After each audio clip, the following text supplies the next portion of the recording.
L'incontro è stato positivo, sottosegretario Bressa e Barretta, e direi che è un incontro che va nella direzione sperata. Abbiamo parlato ovviamente del futuro e di questa preintesa o intesa che dir si voglia che vogliamo firmare. Così il governatore Luca Zaia, al termine dell'incontro sull'autonomia che si è tenuto a Roma con i sottosegretari agli affari regionali Gian Claudio Bressa e all'economia Pierpaolo Baretta.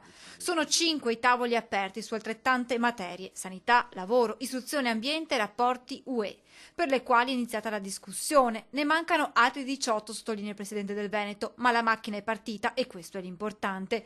Come importanti sono le tempistiche per sottoscrivere l'intesa. Fondamentale che si firmi ovviamente questo provvedimento tra governo e Regione del Veneto alla volta di gennaio. L'obiettivo è quello di fornire indicazioni a chi salirà al governo, in modo che chiunque ci sarà, spiega il governatore Zaia, abbia già stabiliti criteri, tempistiche e modalità per affrontare una trattativa che dovrà continuare in un alveo già tracciato. Anche il sottosegretario Baretta punta a raggiungere un'intesa prima della fine della legislatura. Di arrivare prima che l'attività parlamentare si concluda del tutto ad una preintesa, non so come la vorremmo chiamare, che definisca un percorso e che dia il segnale che si fa sul serio.